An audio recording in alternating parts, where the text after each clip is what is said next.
The email came without warning, flashing on my screen like an unwanted guest at the wrong moment. Grandma's will. I clicked it without thinking, as if the words alone could give me some sense of closure. It was the first real communication I'd received since her death weeks ago, weeks of silence. I had seen Grandma's face, pale and wrinkled with age, slowly deteriorating in her final months, and my heart had broken with every decline. But I was ready for it. I braced myself for the inevitability of her passing. What I wasn't prepared for was what came next. A grainy, shaky video began to play. Grandma appeared, sitting in an old wooden chair, her hands folded neatly in her lap, looking just as serene as she had in her final days. But there was something different about her. Her eyes seemed tired, worn down by years of secrets kept too long. I immediately felt the cold fingers of dread wrap around my heart. "Sweetheart," she said in a calm voice, the kind of voice that used to soothe me, the kind that made me feel safe in her presence. "If you're watching this, I am no longer there to guide you." Her words were heavy, as though she was preparing me for something earth-shattering. And then she spoke the words that tore through me like a jagged blade. "You owe us for raising you." I froze. The words felt foreign, like they didn't belong in the universe I had always known. My mind raced, trying to process what I was hearing. What? My parents, who had disappeared when I was a teenager, leaving me to be raised by Grandma, had sacrificed everything for me, for my future, for my happiness. They had been my role models, my anchors, and now, hearing this, it was as if the foundation of my life was slowly crumbling away. Grandma's face softened in the video, and she continued, "I'm sorry, but the truth must come out now. Your parents didn't just leave you a legacy, they left you with a debt. A debt to them, a debt to me. They were never able to pay it off. And now it's your turn." The blood drained from my face. Debt? What debt? They were careful with their money, wise with their choices. They had made sacrifices. They had been so careful about keeping everything in balance, keeping everything secure. But debt? They had never mentioned anything like this. How could they have hidden something like this from me? Grandma's voice cut through my thoughts, pulling me back into the cold, suffocating reality. "I wish I had told you sooner, but you need to know that this debt is not just financial. It's something that has followed our family for years." I sat there, motionless, my mind reeling. I had always believed in the image of my parents as perfect, as these pillars of strength, the kind of people who never faltered, who never gave in to hardship. But Grandma was telling me something completely different, something that threatened to shatter everything I thought I knew about them. "You need to understand," Grandma continued, "this isn't just money. It's about everything they took from me, everything they promised me and never delivered. You'll have to live with that debt just as I did. But there's more. More? What could possibly be more than this?" Grandma's face hardened, and her voice grew sharp. "You need to find the person who betrayed us. The one who manipulated your parents, who used them. You need to make them pay." The video ended abruptly, leaving me sitting in stunned silence.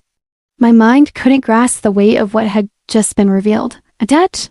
A betrayal? Who was this person that Grandma spoke of? And why had she never mentioned any of this before? I replayed the words over and over in my mind, but they felt like a puzzle I couldn't solve. My parents had always been so careful, so meticulous about their lives. They had never mentioned any betrayal, any financial troubles. They had made sure I never wanted for anything, even when they were struggling. The realization hit me like a sudden, violent wave. What if everything I had believed was a lie? I couldn't stop the flood of emotions that followed. Betrayal, anger, confusion. All these years that they had done everything in their power to ensure I had a safe and happy life, but now it was forced to question everything. Was their love truly selfless, or was it tainted by something darker? Had they been hiding the truth from me all along? I ran my fingers through my hair, my chest tight with panic. Why didn't I see this? But it wasn't, and now the truth had come crashing down on me, leaving me to pick up the shattered pieces. I owe them for raising me.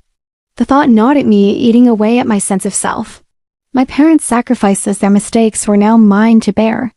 But there was something else lurking beneath the surface, something deeper, something more sinister. Who betrayed us? I couldn't shake the question from my mind. Someone had manipulated my parents, and they had been willing to put everything on the line to protect me. But why? What was their motivation? And who was this person who had turned everything upside down? The questions piled up, but the answers remained just out of reach. All I knew was that I couldn't sit idly by and let this betrayal define me. I had to find out who was behind it all. I had to seek answers. But how? Where would I even begin? The days that followed were a blur of confusion and anger. The more I dug, the more I realized how carefully everything had been concealed. My parents had been experts at hiding their tracks, covering their mistakes, making sure no one would ever know what had really happened. But I wasn't going to let it go. I wasn't going to let their legacy be defined by lies and deceit. But with each passing day, the weight of the task ahead of me grew heavier. I had to be careful, calculated. If I wanted answers, I had to make sure I didn't get burned in the process. But the rage inside me fueled by the pain of betrayal, something more dangerous. Who had the power to manipulate them like this, and why hadn't they told me? I needed to know. I had to find out. I had to make the person responsible for my parents' suffering face the consequences of their actions. I would make them pay for what they had done. I had no idea what the next steps would look like, but I knew one thing for sure. I wasn't going to let this go. The rage I felt was starting to transform into something more focused, more deliberate. I would find them. The path was blurry, but I knew I had to take it. But deep down, a small voice of doubt lingered. Only time would tell. Days turned into weeks as I tried to piece together the puzzle Grandma had left me. The feeling of being in freefall didn't stop. It was as if my life had become a vacuum, and I was simply drifting, unable to land. The gravity of it weighed on my every step, my every breath. Grandma's words were like a siren song, pulling me back into the mess of my family's past, a past I'd never really known. The first few days after I watched the video were filled with uncertainty. I found myself pacing in my apartment, staring at the walls, trying to force some clarity out of the chaos that swirled around in my mind. The weight of Grandma's final message had paralyzed me. You owe us for raising you. It rang in my head again and again, mocking me. What kind of debt was this? What had my parents done that would make me the one to pay for their mistakes? I couldn't stop thinking about the final words Grandma had spoken. Find out who betrayed us, ... and make them pay. The bitterness in her voice was still fresh in my ears. Who had turned our world upside down? In a daze, I began to investigate. Even letters they'd received over the years. There were mentions of financial struggles, small bills here and there, loans they had taken, but nothing substantial. I couldn't find any trace of a betrayal, at least not in the sense that Grandma had implied. But I kept looking. I kept pushing forward. I couldn't stop. Then, one afternoon, while sifting through a box of old photographs in the attic, there, wedged between two faded photos of me as a child, was a letter. My heart began to race as I unfolded it, not knowing what I would find. But as soon as I saw the name at the top of the letter, I felt a wave of recognition wash over me. Donovan Fields. I had heard it once before in passing at a family gathering when I was much younger. Don't trust him, he had said. But that was all. I never thought to ask any further questions. Now, seeing the name written in my father's own handwriting sent chills down my spine. The letter was a request for a meeting. It was dated just a few weeks before my parents disappeared. I skimmed through the rest of the letter, my hands trembling as the words began to sink in. We need to discuss the terms of repayment. You've pushed me too far, and I'm not willing to wait much longer. We need to settle this before it gets out of hand. Your family is in deep with me now. If you want to make it out of this alive, you'll need to pay what you owe. The time for excuses is over.